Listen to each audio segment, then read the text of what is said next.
So a bunch of particles that we think are fundamental. They may not be if there's some underlying theory. They may be made of strings if string theory is true. Empirically, this is what it looks like. It's just a set of fundamental particles. There's three different types of particles. There's quarks, which make up protons and neutrons, for instance. There's leptons, which are like electrons, and then heavier versions of electrons called muons and taus. And neutrinos, which people know are neutrinos. And then there is the gauge bosons, which are effectively responsible for the fundamental forces that we see in nature. Anyway, minus the Higgs boson, the Standard Model is not complete. It is not self-consistent. One of the main reasons for building the LHC and for actually making physics measurements is because we theorize the existence of this extra particle called the Higgs boson, which effectively completes the Standard Model and makes it a fully self-consistent theory. And one of the major accomplishments, as mentioned, of the 21st century is the discovery of the Higgs boson, which effectively completes the Standard Model and makes it a fully complete theory. The issue with the Standard Model is while it is a complete and self-consistent theory, it is not a complete theory of nature. It explains a lot of things. There are many things that we observe in nature that are not part of the Standard Model and are not explained by the Standard Model. The most glaring omission being gravity. Gravity clearly exists. You can observe it, you can prove to yourself that gravity exists, not explained by the Standard Model. So we know that there's a lot of things that are not part of the Standard Model, and therefore we know the Standard Model is not a complete theory of nature. And as a result, well, we have many theories that explain the various beyond the Standard Model effects that we see in nature. Which then leads us to the next part. So, as we now emphasized many times, just to give a little bit of history, one of the big physics accomplishments of the 21st century was the discovery of a new particle in 2012. Announced in 2012, called the Higgs boson in 2012. But effectively, all we know at that point is that it is a new particle. It is a new fundamental particle as far as we can tell. It has certain properties which kind of look like what we would expect for a Standard Model Higgs boson. But generally, at this point, there's a few unanswered questions that really need to be answered to really nail down what's going on. So first of all, we want to know, are the couplings of this particle consistent with those expected from a Standard Model Higgs boson? In other words, okay, we've discovered a new particle. We have certain predictions for what we would expect a Higgs boson to look like in the Standard Model. We want to measure properties in order to confirm whether this new particle is actually the Standard Model, is actually the Higgs boson from the Standard Model. This is important because we know the Standard Model is incomplete. We have many BSM models that explain many of the beyond the Standard Model effects that we see in nature, and many of these models actually predict that we would see different properties for Higgs boson than would be expected in the Standard Model. So effectively, by measuring Higgs boson properties, we can either refute many of these beyond the Standard Model models, or potentially confirm the Standard Model. And so effectively, we need to really measure Higgs boson properties of this new particle very accurately in order to study potential beyond the Standard Model effects. So that's the first question. That's the first thing we really need to answer for this new particle. The second thing is just, okay, the Higgs boson, I haven't mentioned this so far, one of the main important properties of the Higgs boson is that it is responsible for giving mass to fundamental particles, as far as we know, or at least I should say, as is expected in the Standard Model. We think there may be new particles at high mass scales that we cannot access. And if the Higgs boson is responsible for mass, we expect it to couple more strongly to more massive particles. It's entirely likely that if there are new high mass particles that we can't access, they would show up as deviations for Higgs boson properties, measurable Higgs boson properties at high energy scales. So the second question, aside from just measuring whether the properties of this new particle are as expected, we want to measure are the kinematic properties of how it's actually produced similar to what is expected, or do we see deviations in particular regions of kinematic phase space that might indicate BSM effects, I keep saying BSM, or beyond the Standard Model effects. I mean, effectively, because again, we know there is BSM physics, we know it can show up in the Higgs sector, so by measuring these Higgs properties, we're really studying BSM effects. The third property, this is not something I'm going to discuss in huge detail in these slides, in this talk, but this is really the question for the future, for the next 20 years, is measuring how strongly the Higgs boson interacts with itself. We expect Higgs bosons to interact with each other.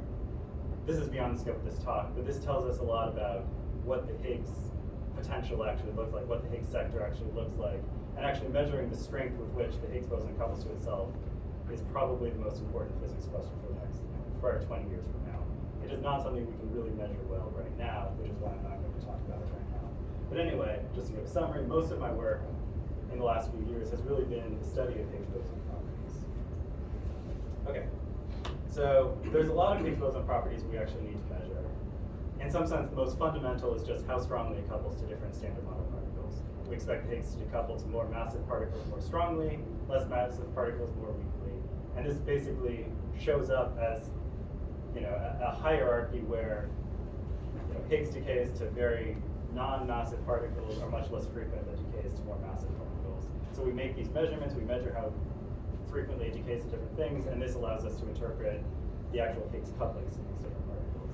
Now, naively, you might expect decays to more massive particles, and therefore more frequent decays, to be easier to measure. And this is generally not the case.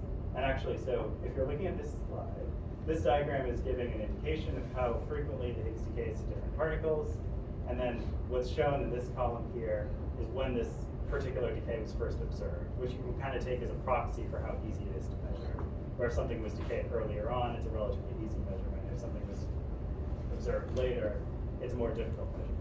And one thing to note, for example, is two of the rarer decays are actually the two easiest things to measure, and actually were what was most strongly used in the actual observation of Higgs boson back in 2012. Whereas then as you go up, we get sometimes even more and more frequent decays that actually are much more difficult potentially to measure. And this is just, the frequency of the Higgs decay to something, which indicates how much data we get for this, is not the full story in actually knowing how difficult something is to measure.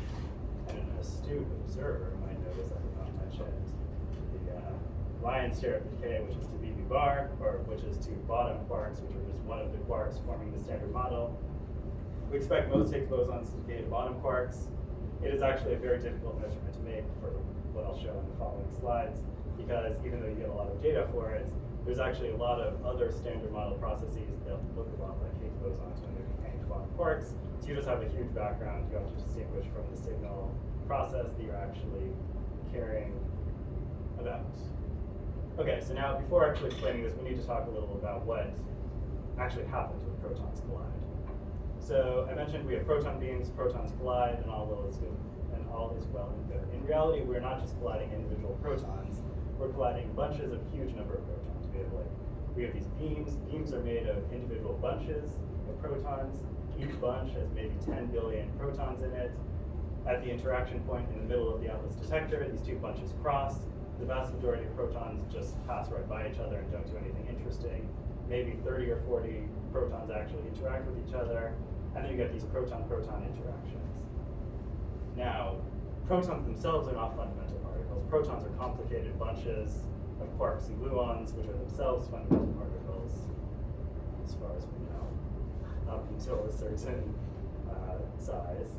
So when we actually get proton interactions, even that is a complicated thing. We're not looking at the interactions of protons, we're looking at the interactions of individual quark and gluons from the protons, which themselves interact. And even then, the vast majority of the time we get these interactions, it's not, well, unless you're into QCD, unless you're into jet physics, the vast majority of time, nothing particularly interesting happens. But sometimes, just sometimes, things happen just right so that you can get something interesting happening. And in this case, I'm really talking about the formation of a Higgs boson. So now we have to actually talk about how Higgs bosons are produced. So we're really just good at zooming farther. So as I mentioned, we're really looking at the interaction of two quarks and gluons. So generally, you get two quarks and gluons coming in, something happens, there's many different things that can possibly happen, and hopefully that gives us a Higgs boson, and potentially some other garbage that we may or may not be interested in. Now, there are a few different ways Higgs bosons are normally produced. The actual physics details of some of these are not super relevant right now and are somewhat beyond the scope of what we have time for, but the important thing is just the simplest process, the most frequent process by which Higgs bosons are produced is just where you get two gluons coming in and they fuse to form a Higgs boson. And then there's multiple other processes that have decreasing cross sections, meaning fewer of them actually are produced, but that potentially have more complicated final states. And actually what happens is, when you're looking at Higgs boson decays that are very clean and easy to identify, generally this, this more frequent process is really what we care about, because that's actually what gives us the most sensitive measurements. But when we're actually getting messier Higgs decays, it actually ends up being, well, for reasons I'll discuss in the next slide, when you're getting messier Higgs decays, then generally it's these rarer processes that actually become more sensitive, just because they allow for better discrimination of your signal and background. But I'll get to that in the next slide. As an aside, we need to talk a little bit about jets. Okay, so jets are complicated. And by what I mean is, so we get quarks and gluons. As people may know from quantum field theory, when you get quarks and gluons, they don't just form and aren't just observable in nature. They don't just stay stable. What actually happens is when you get quarks produced or gluons produced, anything with color, they actually hadronize, so-called hadronize, to form these clumps of low energy particles. That's a complication in itself, because it means if a Higgs boson decays to two bottom quarks, for instance, you don't just observe quarks, you observe these like clumps of low energy particles coming from these. The second thing that's complicated, and these are called jets, these clumps of particles are called jets. The second thing that's complicated is that jets are ubiquitous in proton collisions. When we get proton collisions, it's schematic proton-proton collision. Protons are complicated particles made of other particles. When those particles interact, they form these bunch of jets potentially.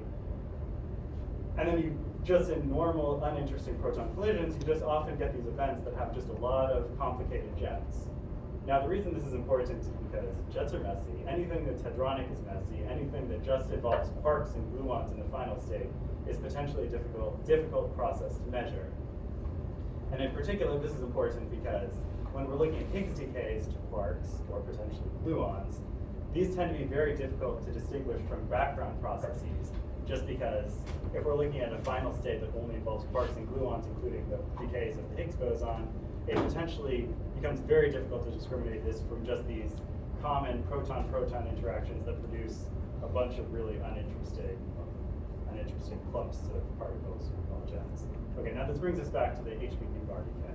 For the rest of this talk, I'm really going to zoom in on this measurement, particularly difficult measurement of Higgs boson decays to BB bar, to bottom quarks.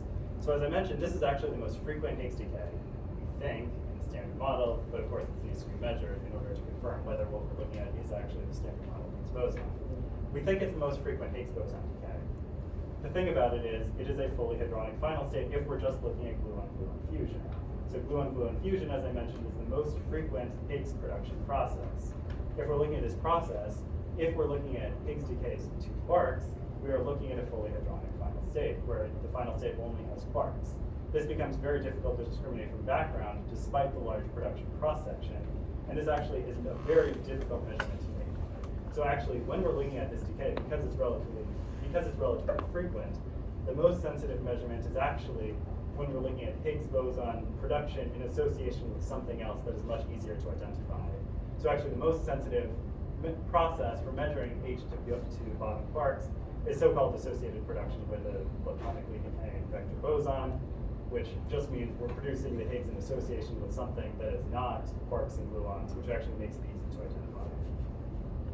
But actually, I'm going to talk about a very particular measurement, just as an example measurement that we've used for Higgs measurements, which is vector boson fusion. So it's just a particular process where it's one of the large Higgs production modes where you get effectively two quarks come in, each one emits either a W or a Z boson, they fuse to form a Higgs, and then the Higgs decays to bottom quarks. This actually is a fully hadronic final state, again, involving only quarks and gluons in the final state, but because of the particular kinematic properties, we can actually discriminate signal and background relatively well. And now I'm going to talk a bit about how these measurements are actually performed. And just to mention, there's actually two separate measurements here that we then combine in the end. One is just what I just discussed, and there's actually a separate measurement where we also require a photon to be produced in addition to the Higgs boson. It's shown schematically in this diagram. Basically, you just have an internal W boson which emits a photon. It has a much lower cross-section. This happens far less frequently, but again, because it is not a fully hadronic final state, it actually does have a much smaller background. Okay, so now a little bit about how this measurement is performed. I'm going to come back to this plot later, but this is just an example plot from this measurement, just to show schematically what actually is happening here. The way this works is, based on the kinematics and the objects that are actually in this process, we can reconstruct the mass of the Higgs boson based on the particles we actually see. So we effectively look at what the products are of what we think is the Higgs in any individual event, build what the mass is, and then make this distribution. And then what this distribution is showing is just, based on all of the data we get with a particular event selection, this white histogram is the so-called multi-jet background. This is just the background coming from events where you get two protons interacting, not doing anything interesting, and just producing things that kind of look like a Higgs boson, things that fake a Higgs boson, effectively. The second major background is this gray histogram here. This is actually, events where you get a Z boson produced, which decays to bottom quarks, which can happen for Z's just as it can for Higgses. And then you get this red histogram, which is the signal. So this is actually what we think is the Higgs boson, decaying to maybe bar. And okay, there's a couple things to know. First of all, we have this very large background for kind of uninterested processes. So this analysis really becomes a game of trying to decrease this background as much as possible and estimate this background as accurately as possible in order to extract this relatively small signal process on top of it. And the second thing is we really need to estimate these backgrounds as well as possible and estimate our systematics of these backgrounds as well as possible. So the rest of the analysis is just how we actually do this. The rest of these slides is how we actually do this. So first of all, this is what an example event actually looks like. So generally, the way these events look, this is a schematic diagram of the Atlas detector. We get two proton beams coming in. Here's the interaction point, and then you get these showers of particles that are coming out. Generally, what these events look like is we have these two jets coming from the Higgs boson decay, and we get these two other jets, which are coming from the quarks that are involved in this process. And the distinctive feature is that they generally have a very large angular separation between them, particularly in the longitudinal direction, meaning the two jets are kind of close to the beam pipe in opposite sides of the detector. And the second thing to note is that generally we don't get a lot of other activity in these events. Generally there aren't other jets aside from the ones we're looking at. And this is an actual event of data for those curious. This is an event that was collected in 2018, October 5th, 7:50 a.m. I don't think I was in the control room at the time. I don't know, someone was watching at the time. But that's just an example of that. Okay, so now the way this analysis works, as in any analysis, I'm not going through all these figures in detail. This is just an example to show what we're doing. We have these multiple different particles in these final states. We build various different kinematic variables based on the objects that we actually see in these processes. Each variable looks kind of different for our signal and background. And in order to extract as much sensitivity as possible, in order to discriminate signal and background, we basically throw all of these variables into a machine learning algorithm in order to just get the best possible discrimination between signal and background. Again, I'm not going through all these variables, but these are just a bunch of example variables that look different for our signal process and for our background process. So in each of these diagrams, the red is showing our signal process, what we think Higgs boson kinematics actually look like for each of these variables, and the black is what we think background looks like. So if you look at each of these, there's kind of a modest discrimination between signal and background, meaning the red and the black look kind of different. We throw everything into an MBA. I'm going to discuss the actual multivariate technique in a little while, but not in detail. And this is what we get out. We get just effectively a very different distribution for signal and background. Okay, so the way this plot works is just the green is showing what our distribution looks like for signal for this multivariate classifier. And then the black and the red are just showing what the background looks like for multi-jet events, which is shown separately for events at high and low mass, just because for reasons relating to the analysis. But effectively, you can see we get a very different distribution between the black and the green, which means we potentially get very good discrimination between signal and background. The other thing to note is gluon fusion is shown on this process. As I mentioned, this is a frequent Higgs production process. And I mentioned that it's very difficult to measure Higgs boson decays to bottom quarks in this process. And you can kind of see why on this diagram. Like if you look at this plot, the blue looks really similar to the background. The kinematics of this gluon fusion process look really similar to the background, so it's really hard to discriminate the Higgs bosons produced in gluon fusion from multi-jet background. Whereas this produced in this vector boson fusion process looks very different. And notice it's log scales. This is actually quite significant discrimination. Okay, so now the way the analysis actually works. Okay, so we have a multivariate technique, which is shown on this slide. We divide events into different categories based on the score. So like, let's say we have one category that only involves events of high score, one category that only involves events that are not in the highest score region, but are in the lower score region. one set of events in the next lower score bin, and then one final set of events that are in just the lowest score bin. So effectively, we have these 4 different regions just based on what the score actually looks, just based on what the classifier score is for those events. Now, in order to actually extract a signal, we then actually need to perform a fit between what data looks like and based on what our model looks like for background. Now, I'm not going to discuss this in detail in these slides, and we can discuss it afterwards if people are curious. And because this actually becomes one of the keys to this analysis, but it's quite technical. Effectively, the point is we really want the classifier to be uncorrelated from the mass. We want the mass distribution for events that do not look like signal based on the classifier to look really similar to the mass distribution for events that look very signal-like.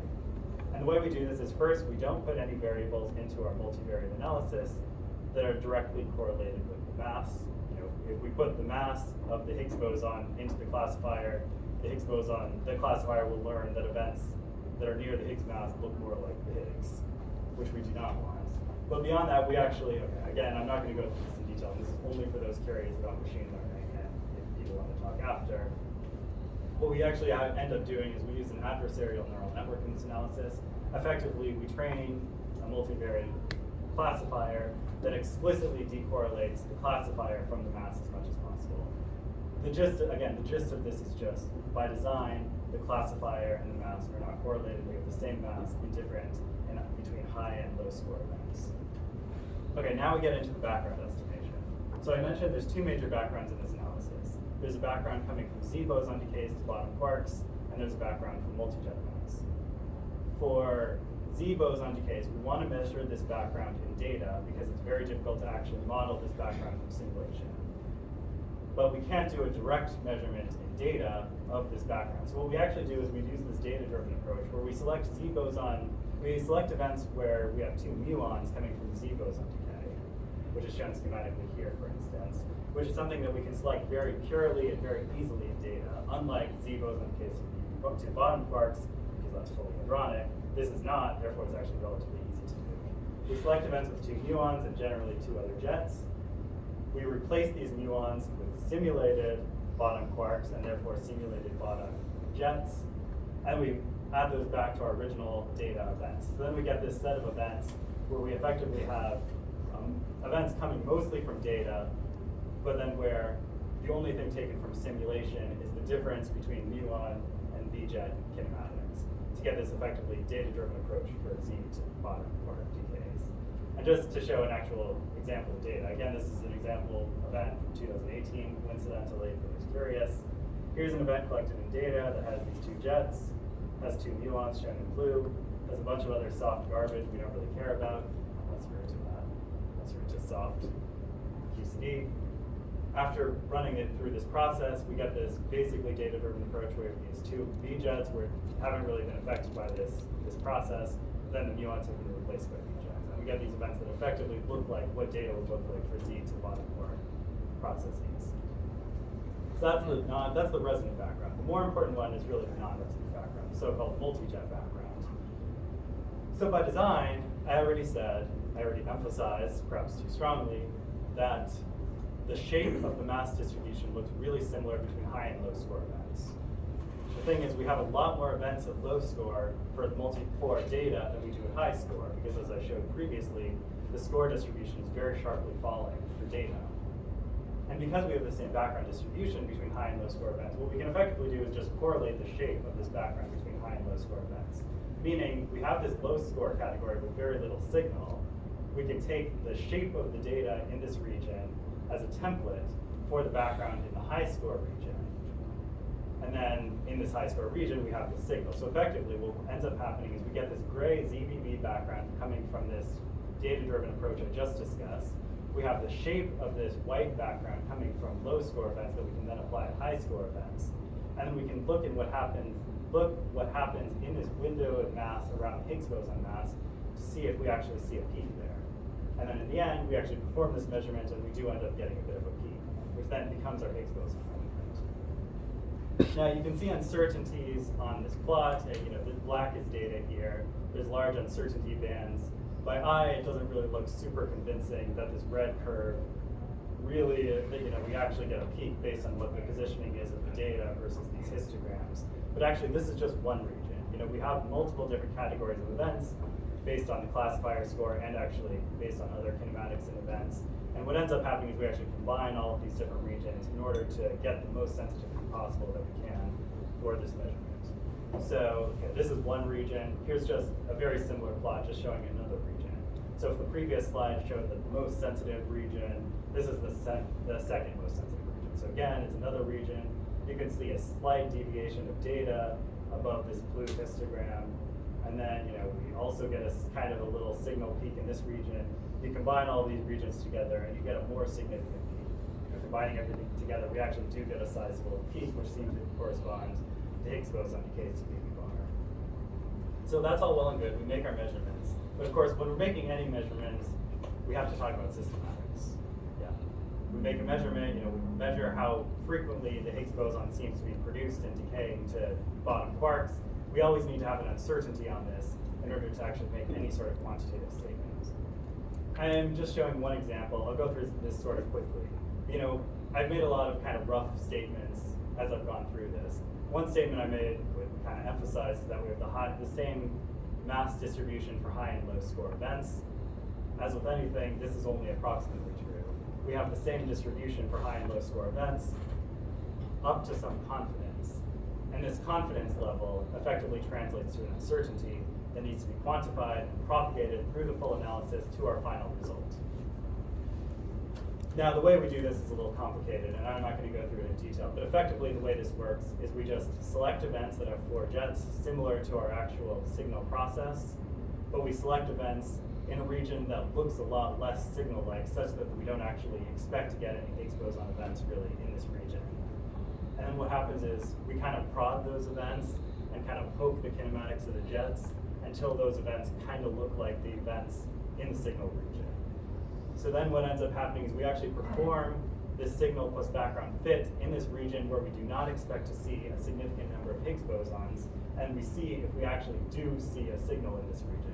Because if we're actually able to extract a signal from this region where we do not expect to get any Higgses, but we do see a signal, that's an indication that there is a bias in our measurement, because that would be a difference in shape between high and low score events. Effectively, which just allows us to then to quantify what our uncertainty on this particular property of the measurement actually looks like. Again, I'm not going to go through this in detail. Here's just an example distribution for one of these regions that is signal region, that is Higgs boson depleted, where the red is the actual signal that we extract in this region, which translates to an uncertainty.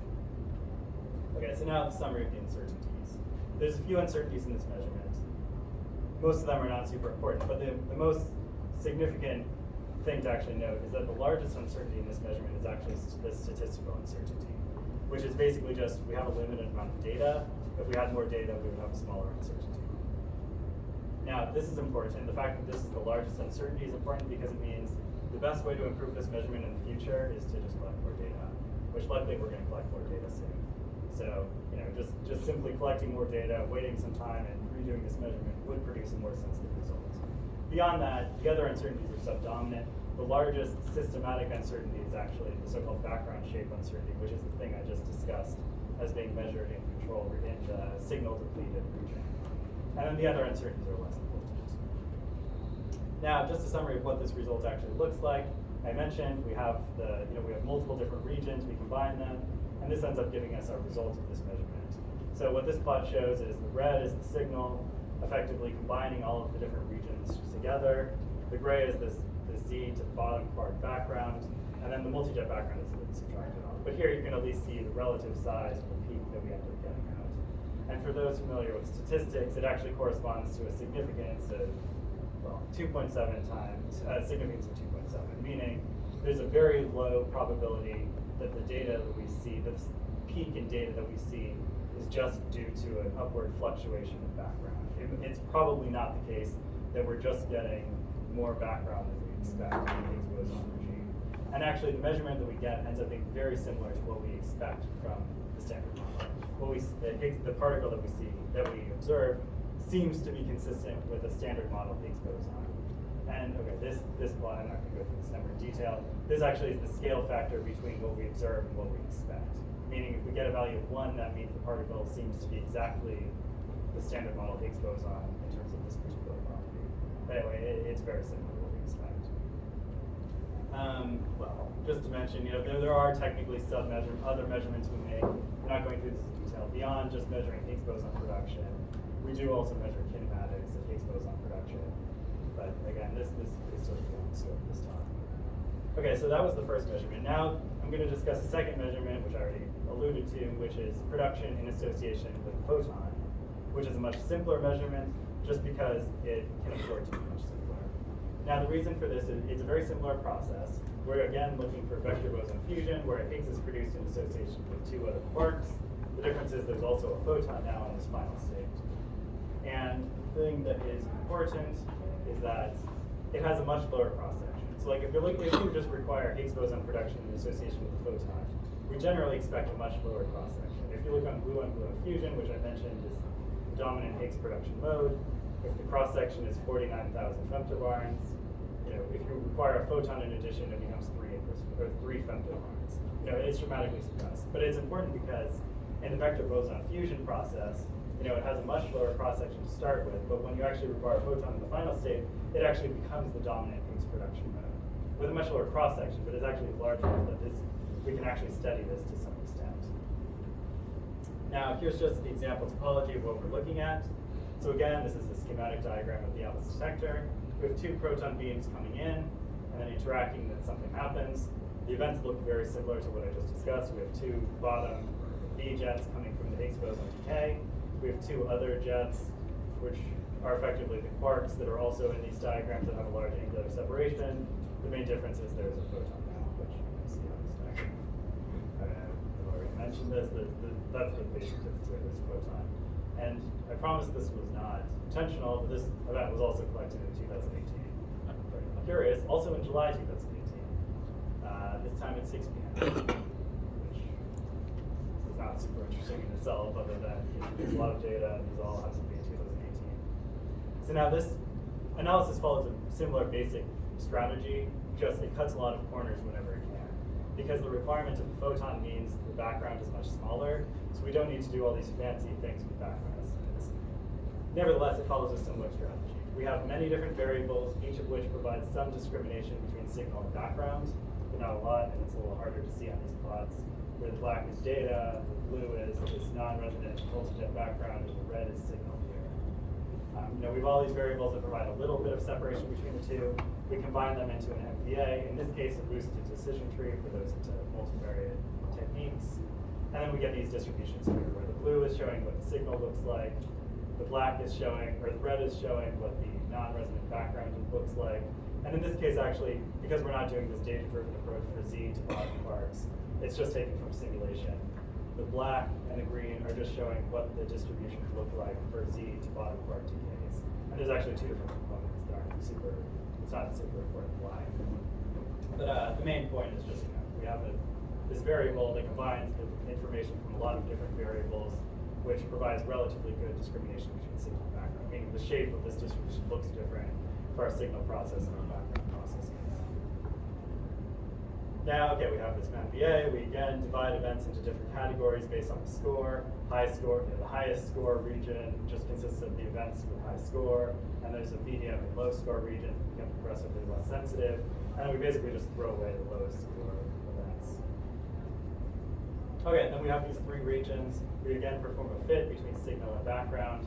In this case, we don't correlate anything between different regions because we don't need to.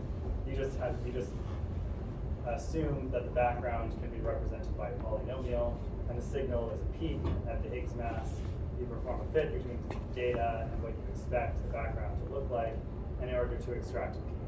So this is the most sensitive region on the right, and less sensitive on the left. You can kind of see this red is the signal that's actually extracted out from each of these fits. And then again, you combine everything in the end in order to get a similar plot as I already showed. We have this signal peak, which is formed by combining all of these different regions together. This non-resident background has been subtracted off, and this gives us a result. And in any case, this measurement is a lot simpler. It's also, in the end, a bit less sensitive, just because, well, despite the smaller background, it does actually have a lot less data. On the other hand, that also means this measurement will become a lot more sensitive as we collect more data. Okay, so now we have these two measurements of vector boson fusion, production of Higgs boson decays to bottom quarks. We can combine them, which is a relatively simple combination to make. What this plot is showing is the so-called signal string. It's the relative cross-section of what we measure versus what we expect for a standard model Higgs boson, such that a 1 means we measure exactly what we expect for a standard model Higgs boson.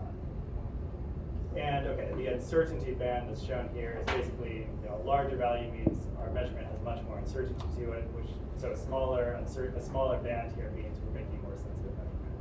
So this is the measurement with a photon. This is the measurement without a photon. It's a more sensitive measurement, but nevertheless, we gain something by combining these two measurements. And this gives us our final result, which is something very similar to what we expect, very close to 1. Anyway, so that's the measurement for vector boson fusion for Higgs to be bar. Okay, but now zooming back out, this has been a complicated measurement.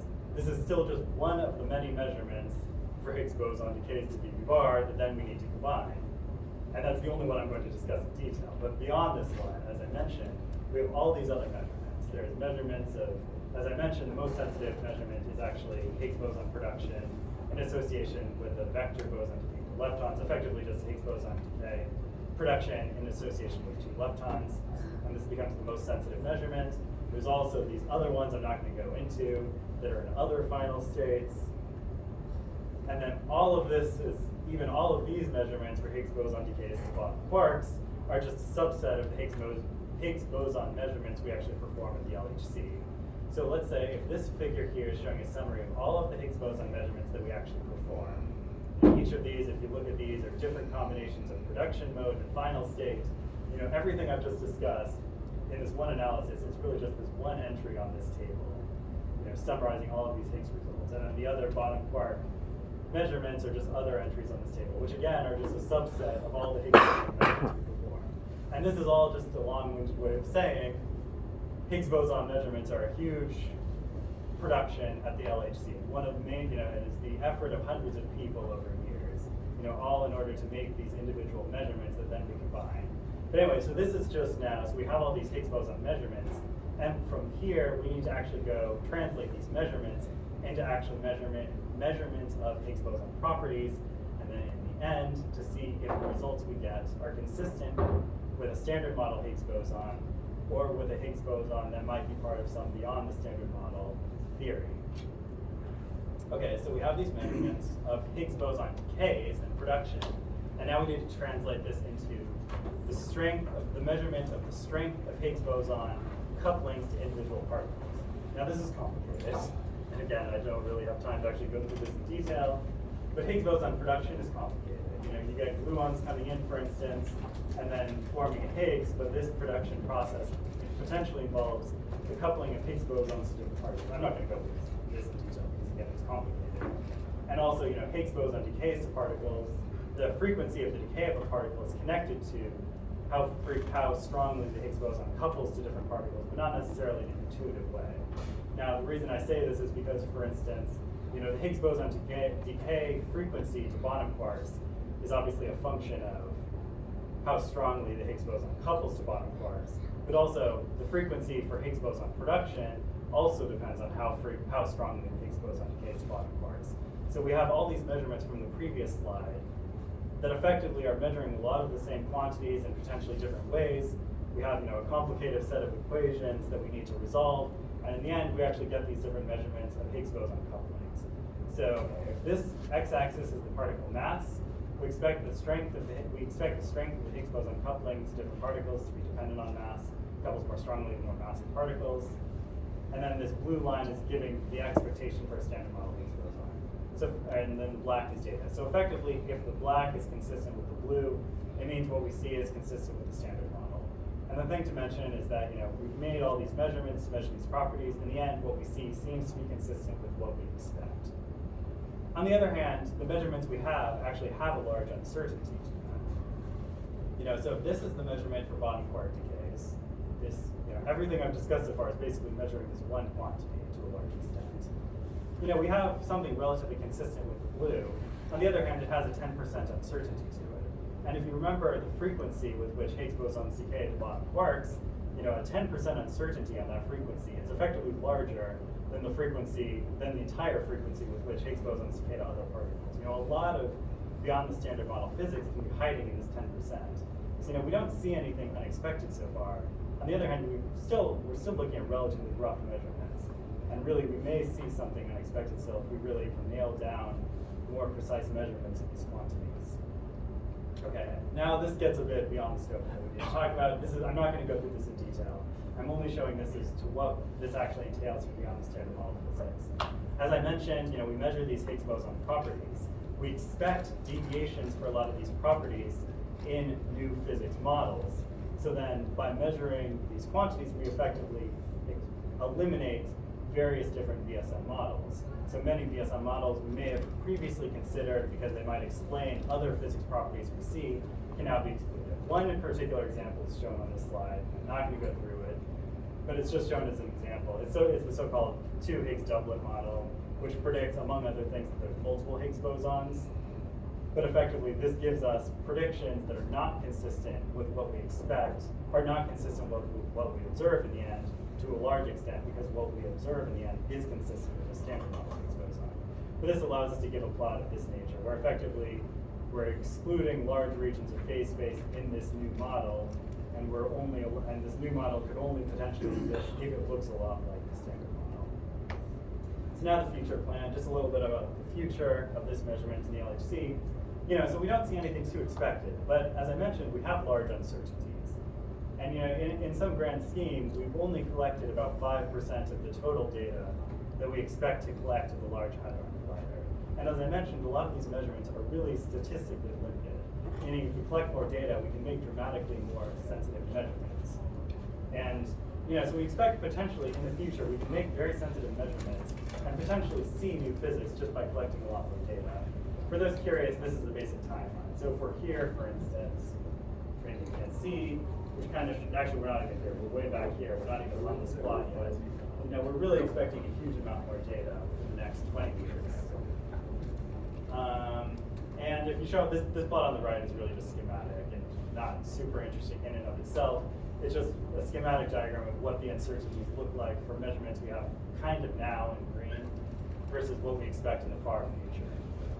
We expect far smaller uncertainties in general. And now this brings us to the end. So, I've really emphasized and really zoomed into a single set of Higgs measurements. There's a lot of Higgs measurements in the LHC. We really need a lot of people working on this in order to nail down Higgs boson properties, which is really necessary to understand what's going on in the Higgs sector and potentially define beyond standard model physics. We haven't seen anything dramatic so far, but there's still so much room for beyond the standard model physics that, in the next 20 years, this will be an exciting time for the LHC. I'll leave you with one example event, which, again, I promise this is not intentional. This event was also collected in 2018. That's also another candidate, Higgs boson decay. 2018 was an eventful year. It is, yeah, but, various reasons. Anyway, this brings us to the end.